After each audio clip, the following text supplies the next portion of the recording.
Assalomu alaykum, hurmatli kuzatuvchilar. Bugun 11 noyabr soat 7dan 34 minut o'tdi. 2025-yil kitob o'qishimizning ikkinchi kuni. Как найти свои сильные стороны. Kecha biz видение, ya'ni kirishini o'qidik. 3 проблемы в вашей жизни, hayotingizdagi 3 ta xato. И bugun что формирует характер?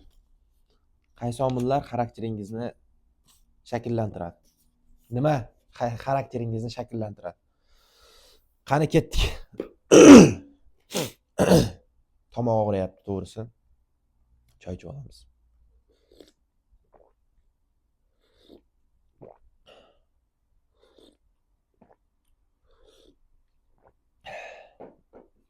Xullas do'stlar, videoni boshida aytib o'tganimdek, eng boshida, ya'ni kechagi videoda ruschasini o'qiyman, tarjimasini qilib sizlarga tushuntirib ketaman. Xullas ketdik.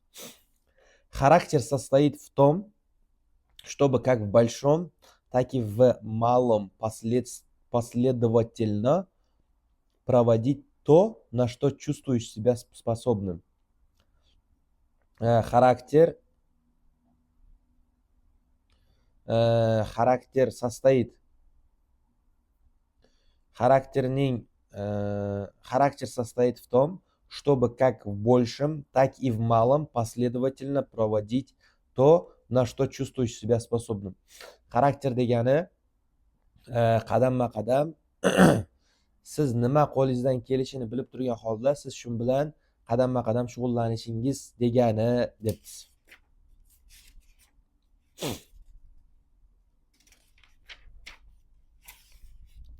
Это очень важная тема. Eng muhim masala. Если мы определим, что формирует характер, то сможем влиять на этот процесс, усиливая положительные качества и избавляясь от отрицательных. Некоторые считают, что важнее всего наследственный фактор, то есть гены родителей. Это не соответствует действительности. Характер формируется воспитанием и социальной средой.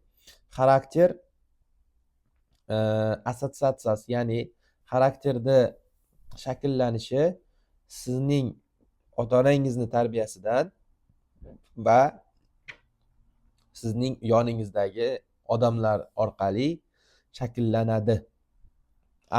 От предков наследуются таланты и способности, которые могут передаваться в течение 7 поколений, проявляясь в ком-то из детей, внуков или правнуков. Xarakterda shakllanishi nimadan kelib chiqadi? Birinchi o'rinda ota-onani tarbiyasidan, ikkinchi o'rinda muhitni tarbiyasidan. Ya'ni sizning ota-bobolaringizdan, 7 avlodlaringizdan xarakterlar o'tmaydi. Faqat ya'ni talant yo sposobность.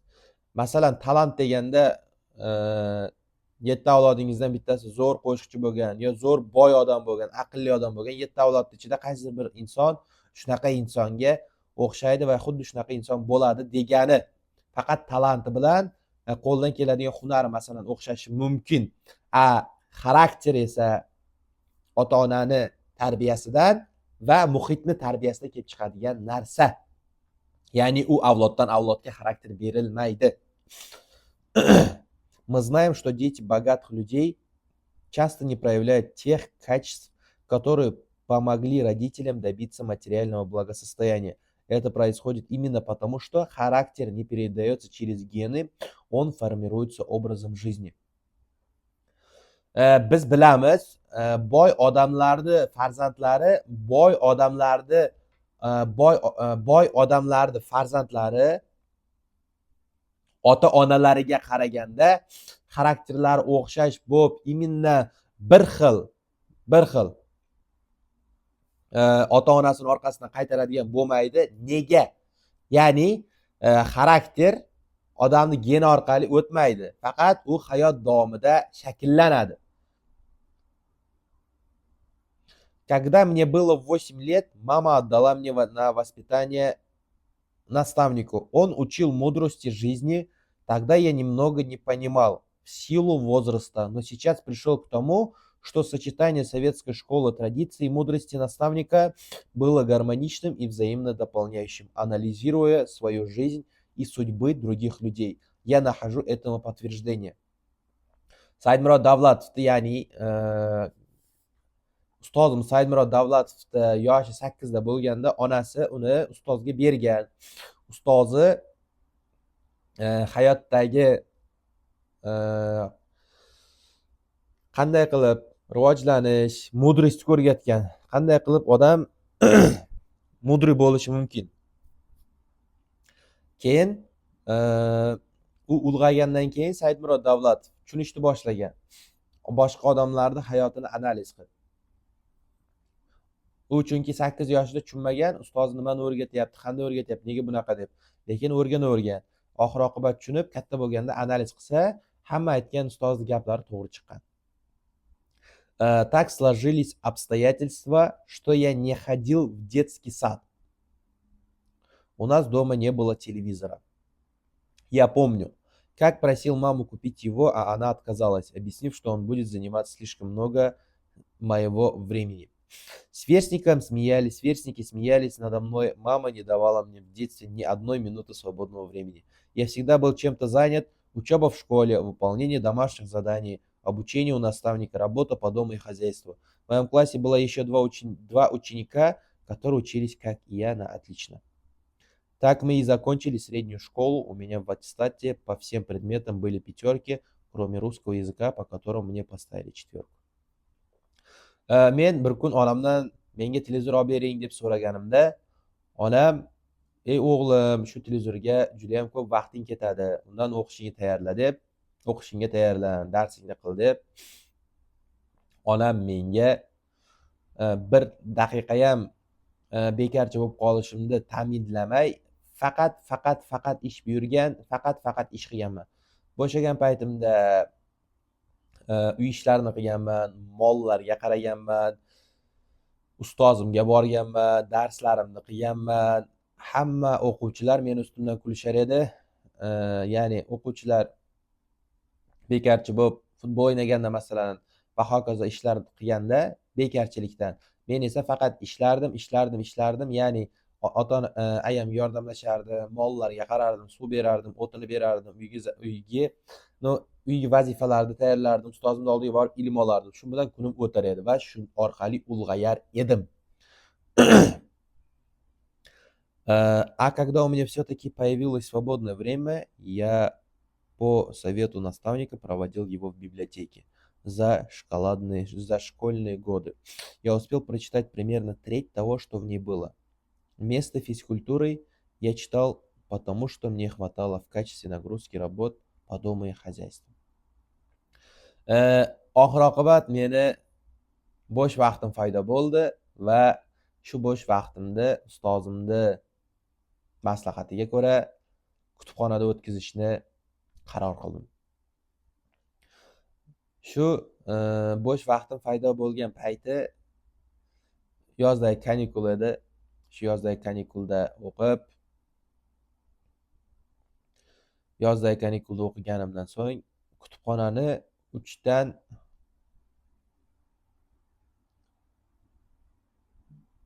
3ini o'qib bo'ldim. Jismoniy tarbiya paytida jismoniy tarbiyadan afzalroq deb o'yladim. Jismoniy tarbiyani o'rniga faqat kutubxonada kitob o'qidim. Chunki menga uydagi ishlar mana shunday yetar edi. Ko'pligidan уже toliqib qolar edim. Shuning uchun faqat o'qishni afzalroq deb o'ylab, faqat o'qib, miyani rivojlantirib, qiziqish bildirib o'qidim.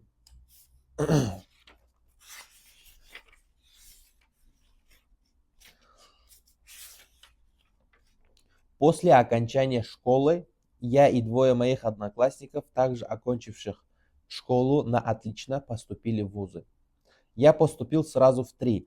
Политический институт, на инженерно-строительный факультет, в университет, на юридический факультет, а также я стал студентом музыкальной академии. Но из-за отсутствия денег на учебу мне пришлось все бросить. O'rtoqlarim, Maktabni tugatgandan keyin vuzlarga kirdi. Har bitta o'rtoqlarimni ko'pi bitta vuzga kirdi. Men esa srazu bitta 3ta vuzga topshirdim. Yuridiskiy universitetga topshirdim, Politiskiy institutga topshirdim, Muzikalniy akademiyaga ham topshirdim. Lekin oxir-oqibat meni pulim yo'q bo'lgani uchun hammasini o'qishini tashladim. Я вырос в состоятельной семье, но в тот трудный период мы все потеряли. Распад СССР, обмен денег, гражданская война — все это сказалось негативно на нашем материальном положении. Можно было потерпеть и продолжать учебу, ведь я жил у родственников, но это был не тот путь и образ жизни, о котором я мечтал. Проучившись 2 месяца, я проанализировал ситуацию и решил бросить учебу. Men puli bor oilada katta bo'lganman. Ammo lekin SSSR razval bo'lganda, ya'ni hamma ajralib, o'zi yakka davlat bo'lganda, hamma narsa pullar, urushlar boshlandi, pullar o'zgardi, muhit o'zgardi. Shundan keyin biz boyliklarimizni, pullarimizni yo'qotdik. Lekin men imkoniyatim bor edi o'sha paytda ham o'qishni, lekin men boshqa yo'lni tanlamoqchi bo'ldim.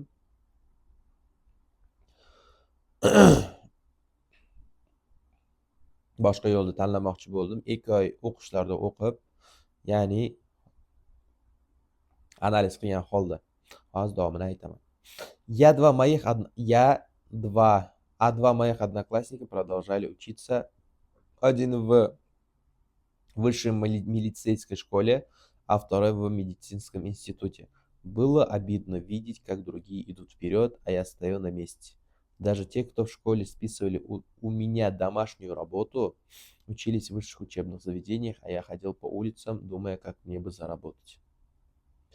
Meni 2 o'rtoqlarim esa bittasi politseyskiga, bittasi meditsinskiy institutda o'qiyapti. Men esa ularni ko'rib ichim og'riyapti.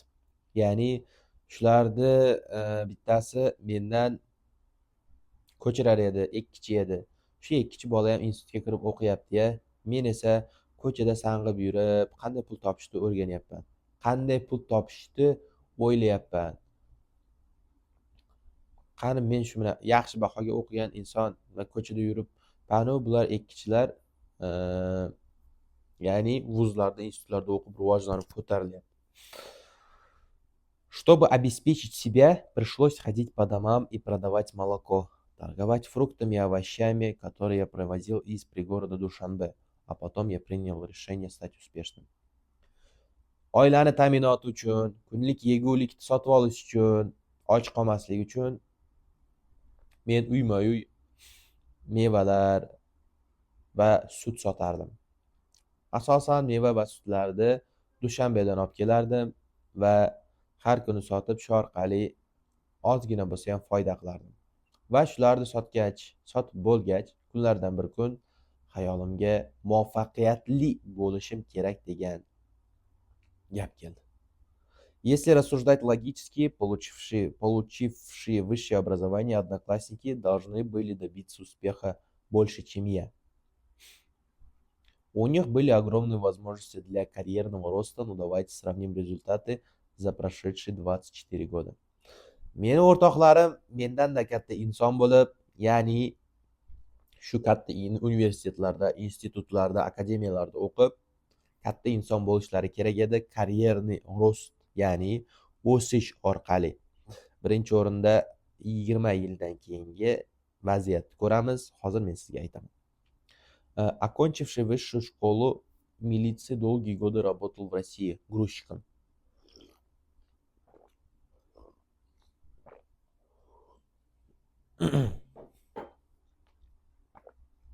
Окончивший высшую школу милиции долгие годы работал в России грузчиком. А где он сейчас, я даже не знаю.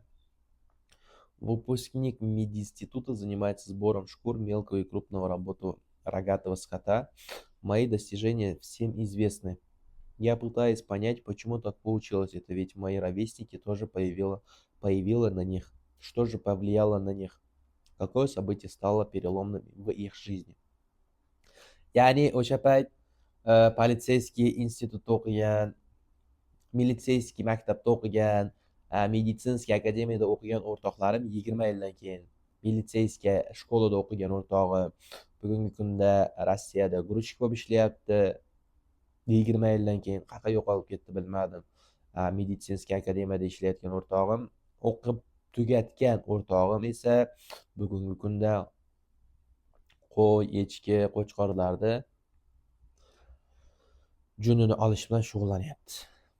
Nima bularga, qaysi muhit bularga ta'sir qildiki, o'zini sohasidan ketmay, boshqa sohalardan ketib va past daromadlarni, past qatlamni egallashdi. Birinchi o'rinda. Несколько лет назад я встретил одного из них на презентации моей книги. Тогда-то я и узнал, что он занимается шкурами. Представьте мое удивление, дипломированный врач в такой неожиданной сфере. Я спросил его, куда же делись его таланты, на что он ответил, что у него все нормально, есть хороший дом и машина.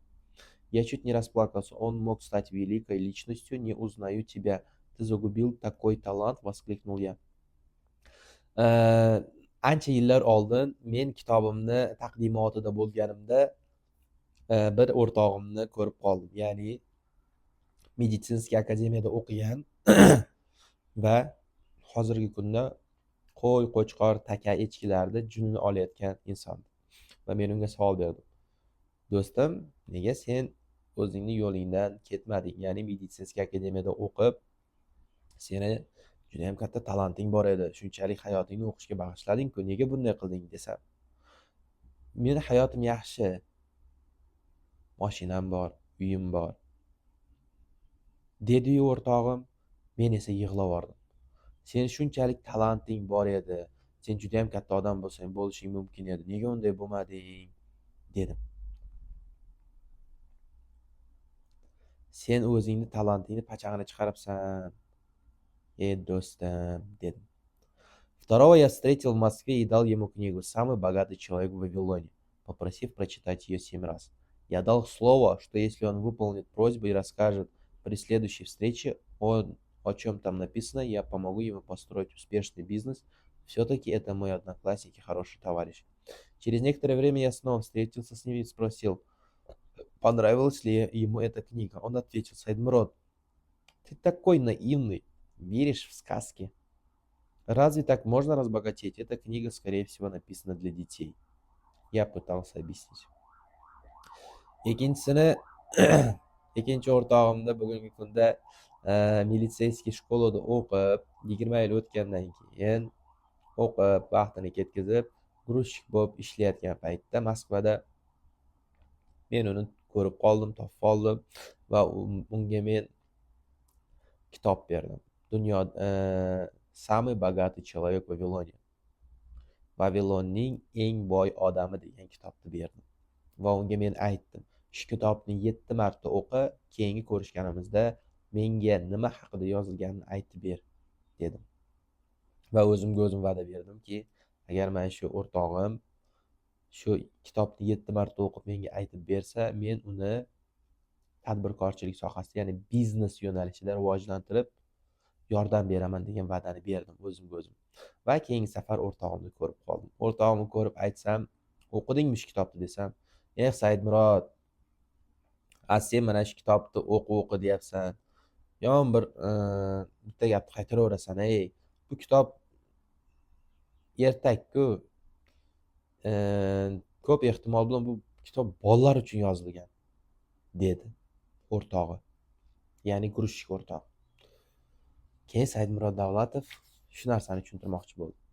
Знаешь, жизнь сложная шутка.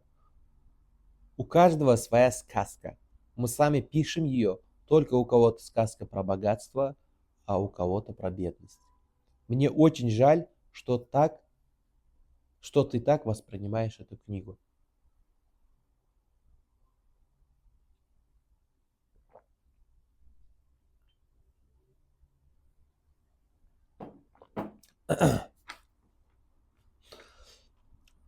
Bilasanmi o'rtoq, hayot qiyin bir narsa. Hammani hayoti Bu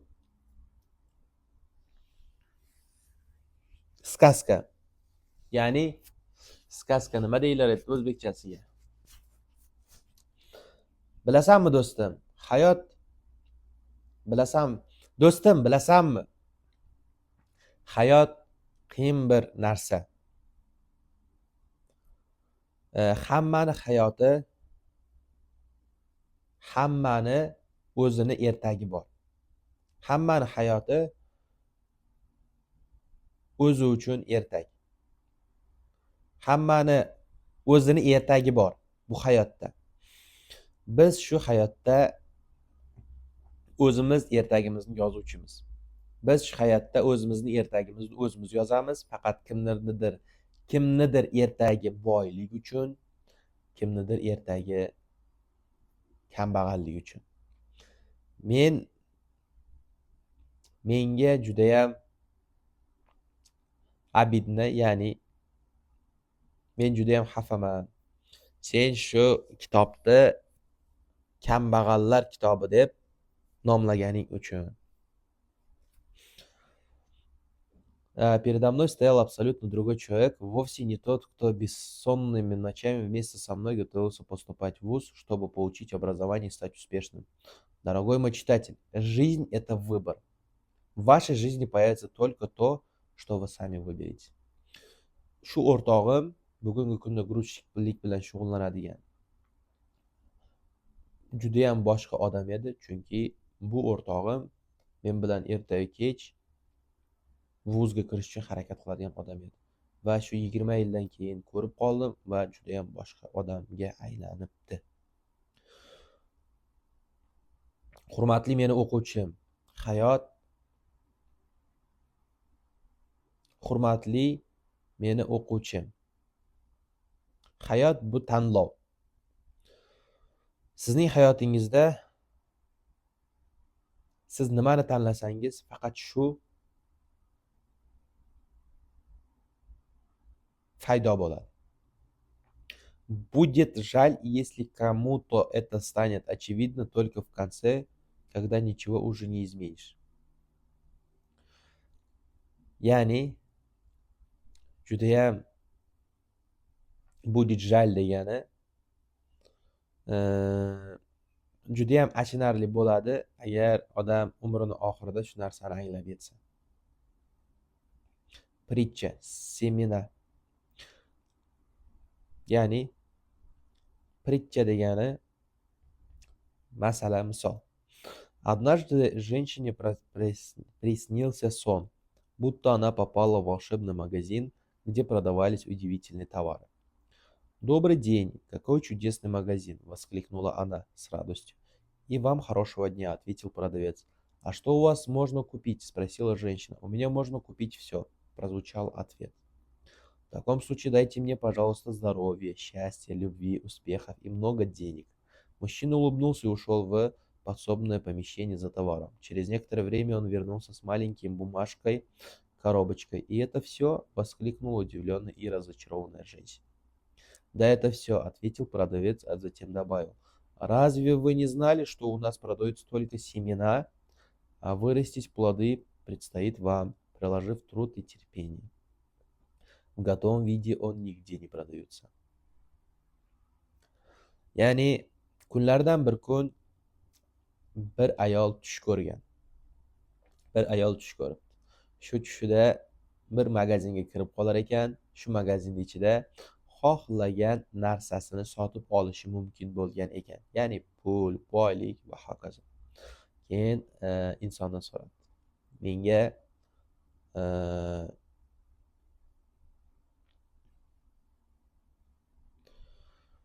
boylik ber, pul ber, salomatlik ber va muvaffaqiyat va baxt ber. Va sevgini ber dedi. Keyin muvaffaqiyatni ber dedi. Muvaffaqiyat, sevgi, boylik, sog'lom bo'lish hammasini olib chiqib kichkinagina bitta korobkada olib chiqdi. Keyin shu ayol kayfiyati buzilib ketibdi. Bor yo'g'i shumi desa, ha, bor yo'g'i shu. Biz senga shuni urug' sifatida beramiz, sen shunga yillar ketkazib, oylar, yillar ketkazib, shu urug'larni katta qilsangina, shu baxtga, shu sog'likka, shu sevgiga, shu muvaffaqiyatga erisha olasan. Boshqachasiga erisha olmaysan. Tayyorini hech qaysi magazinda topa olmaysan, debdi.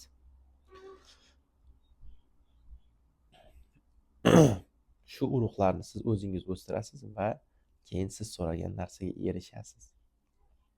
Жизнь очень справедлива, она всем дает шансы. Если у вас есть здоровье, это уже огромный ресурс. И есть 24 часа в сутках, а время это основной ресурс, необходимый для достижения цели. Hayot judayam справедливый, ya'ni mezonni saqlab,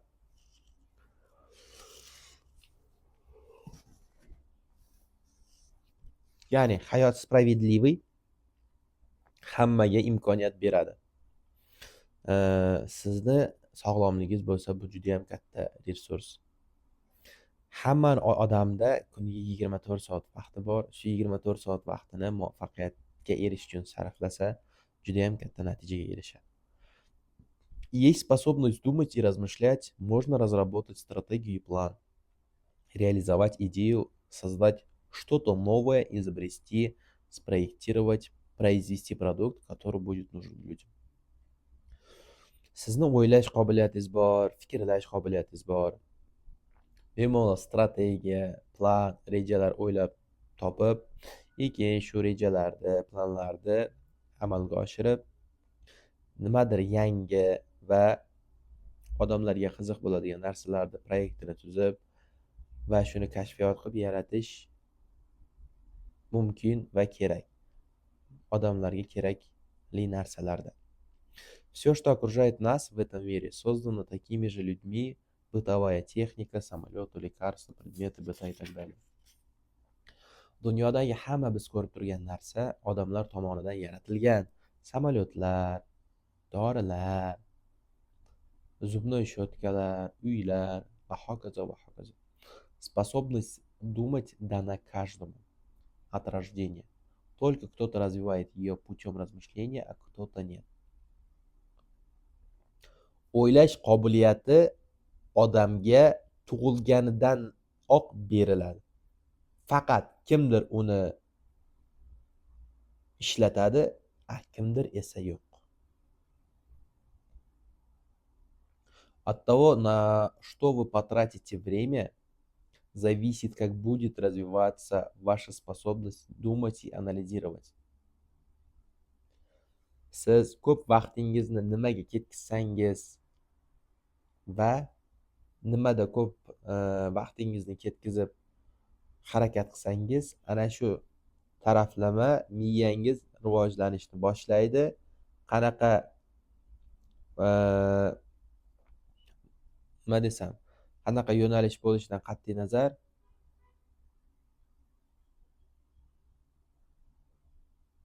от того, на что вы потратите время, зависит, как будет. Siz nimaga vaqtingizni ketkazsangiz, ana shunga qarab miyangiz rivojlanadi. Kitob o'qishga ketkazsangiz, miyangiz tezroq rivojlanadi. O'yin o'ynashga ketkazsangiz, miyangiz sekinroq rivojlanadi yo rivojlanmaydi. Так что у вас от рождения есть все способности, которые помогут вам стать богатым, а также есть ресурсы. А деньги, связи, кадры вы найдете сами, развивая способность думать. Жизнь – это выбор.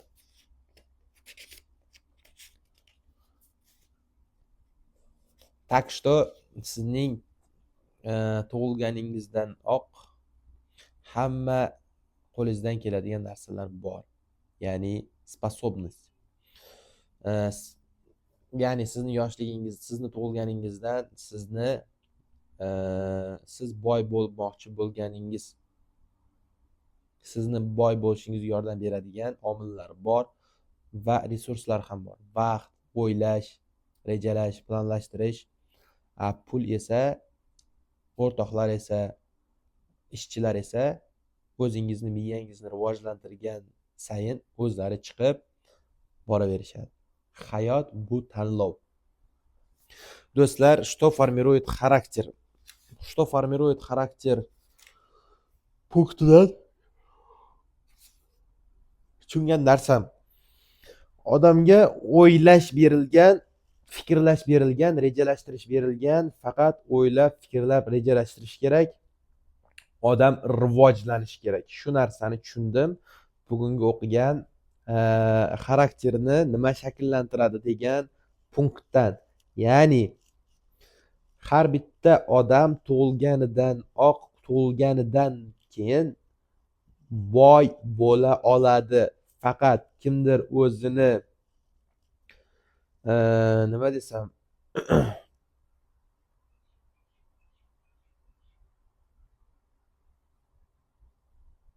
kimdir o'zini ertagini boy bo'lish uchun yozadi, kimdir esa kambag'al bo'lish uchun yozadi. Hammani tanlovi o'zini qo'lida. Ya'ni meni ertagim boylik bo'yicha, kimdirning ertagi kambag'allik bo'yicha. Shuning uchun tushungan narsam hozircha shu: rivojlanishdan to'xtamaslik, bizni vaqtimiz borligi, boyligimiz, sog'lomligimiz va rivojlanib harakat qilishimizda. Ya'ni kimnidir ertagi boylik ertagi, kimnidir ertagi kambag'allik ertagi. Ya'ni kitob o'qib rivojlanib harakat qilinsa, bu boylik ertagini qurish demakdir. Kitob o'qimay, rivojlanmay, o'yin o'ynasa, telefon o'ynasa, u kambag'allik ertagi.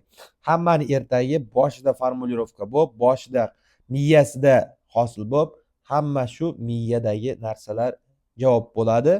Ya'ni harakat qilish kerak, rivojlanish kerak, kitob o'qish kerak. Odamni fikrini o'zgartirib muvaffaqiyatga erishtiradigan.